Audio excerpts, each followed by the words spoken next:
আজকে আমরা জানবো পিপিই সম্পর্কে। পিপিই কাকে বলে? পিপিই হচ্ছে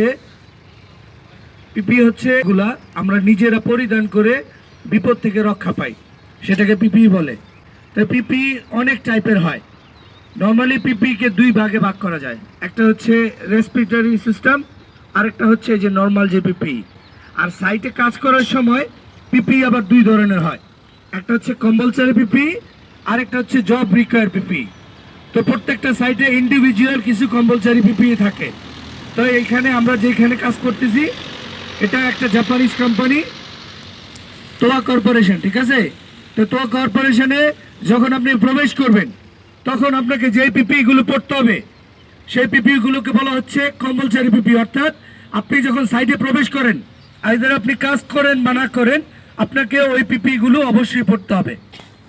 তো কম্পালসারি পিপিই গুলো কি, আমরা এই আইডলটার দিকে খেয়াল করি, ঠিক আছে? তো এই সাইডে কম্পালসারি পিপিই হচ্ছে safety helmet with Singh strap. এখন আপনি যদি শুধু সেফটি হেলমেট পরেন তাহলে কি হবে, যে আমি যদি হাঁটতেছি, যদি আমি হুচট খেয়ে পড়ে যাই তাহলে কি হবে, আমার হেলমেটটা চলে যাবে এবং আমি কি মাথায় ব্যথা পাবো। No point. এই জন্য তোয়া কর্পোরেশন থেকে বলা হয়েছে অবশ্যই সিং স্ট্র্যাপ থাকতে হবে। No chin strap consider no helmet, ঠিক আছে? এবং আরেকটা জিনিস, ছোট্ট জিনিস আমরা খেয়াল করি, যদি উপর থেকে কোনো বস্তু পড়ে তাহলে সেটার কি হয়, ওয়েট অনেকাংশে বেড়ে যায়। এক্সাম্পল, 250 গ্রামের একটা নাট, আপনি মনে করেন এটার ওজন 250 গ্রাম মাত্র। এই নাটটা যদি আপনি নিতে ফেলেন কোনো সমস্যা নাই, কিন্তু যদি 5 মিটার উপর থেকে পড়ে তাহলে এটার ওজন হয়ে যায় 12 কেজির উপরে। তাহলে যত উপরে যাবে এটার হাইট বাড়তে, এটার কি ওজন বাড়তে থাকে, ঠিক আছে? তাহলে আপনি চিন্তা করেন হেলমেটটা কত গুরুত্বপূর্ণ। এর আগে ট্রেনিং আমরা দেখছি ভিডিও, তাই না, যে একটা হেলমেট পরা থাকলে আমরা কিভাবে হেলমেটটা আপনাদের সেভ করে, ঠিক কিনা? তো এই জন্য হেলমেটটা খুবই important, helmet with Singh strap. দ্বিতীয় নম্বর হচ্ছে মাস্ক, ঠিক আছে? এই সাইডে কম্পালসারি হচ্ছে মাস্ক, কারণ হচ্ছে এখন করোনা পিরিয়ড, সবাইকে কম্পালসারি মাস্ক ব্যবহার করতে হবে, ঠিক আছে?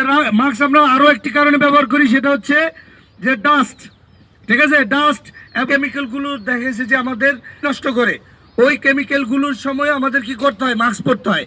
এটা যেহেতু সার্জিক্যাল মাস্ক, এটা শুধু দুইটা পারপাসে ব্যবহার করা যায়, এক করোনা, দ্বিতীয় নম্বর হচ্ছে যে এই যে ডাস্ট, এই জন্য আমরা সার্জিক্যাল মাস্ক ব্যবহার করি। এরপরে আছে সেফটি বেস। সেফটি বেস কেন দরকার? কারণ কনস্ট্রাকশন সাইটে অনেক হেভি ভেহিকেল মুভিং করছে, মানে খুবই ব্যস্ত, তাই না?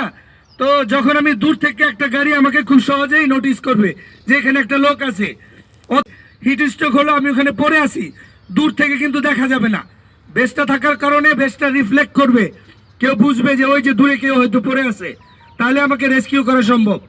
এই জন্য সেফটি বেস এবং সেফটি শু। সেফটি শু এর বিষয়টা তো আমরা সবাই জানি, যে চারিদিকে শার্প এজেস থাকতে পারে, নেল থাকতে পারে। কনস্ট্রাকশন ইন্ডাস্ট্রিতে যে কোনো মেটাল আইটেমের সাথে আমি হিট খেয়ে পড়ে যেতে পারি, আমার পায়ে কি হতে পারে, ইনজার হতে পারে। এই জন্য সেফটি শু কম্পালসারি। আর জব রিকোয়ার পিপিই কি, as a welder, say hot ওয়ার্কের কাজ করতেছে, তখন তাকে কি করতে হয়, এডিশনাল ফেস শিল্ড ব্যবহার করতে হয়, তাই না? ফেস শিল্ড ব্যবহার করবে। গ্রাইন্ডিং এর কাজ করতেছে, তাহলে ইয়ার প্লাগ ব্যবহার করতে হবে। এখন ইয়ার প্লাগ, ইয়ার মাফ কখন ব্যবহার করতে হয়? সব জায়গায় তো ইয়ার প্লাগ ইয়ার মাফ ব্যবহার করতে বলে নাই।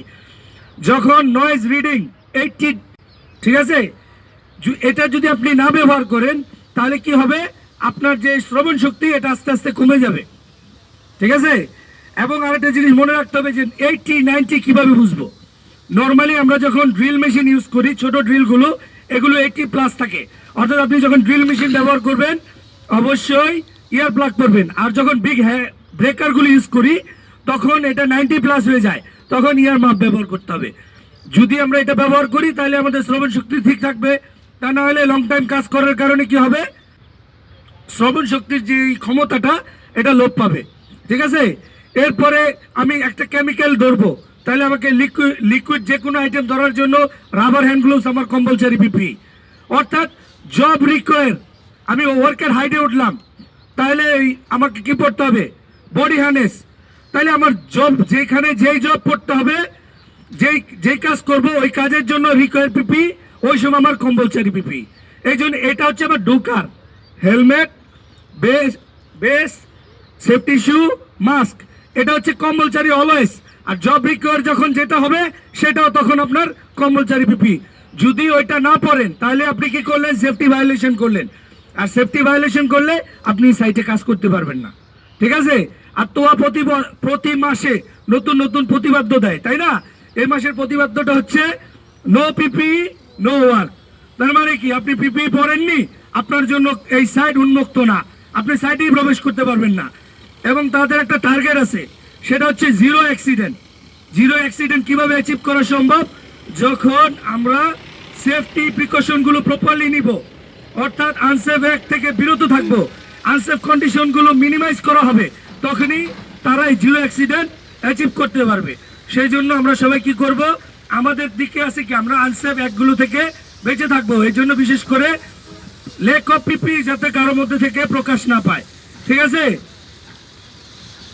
আর সর্বশেষ একটি কথা হচ্ছে safe for you, happy for family. তো কর্পোরেশন চমৎকার একটি কথা বলছে, সেফ ফর ইউ। আপনি কাজ করেন, আপনি নিজেকে সেফ রাখেন, তাহলে আপনার ফ্যামিলি হ্যাপি থাকবে। কারণ আপনি সেফটির সাথে যখন কাজ করবেন, আপনি আর্ন করলেন, ওই টাকাটা আপনি ইউজ করতে পারবেন। আর যদি আপনার একটা হাত না থাকে, একটা পা না থাকে, তাহলে কি আপনার লাইফটা সুন্দর হবে? সেই জন্য আপনি আগে সেফলি কাজ করেন এবং আপনার ফ্যামিলিকে সুখী রাখেন। আশা করি সকলে বুঝতে পেরেছেন। তো আমরা সবাই পারবো না, মেনে চলতে পারবো কে? ধন্যবাদ।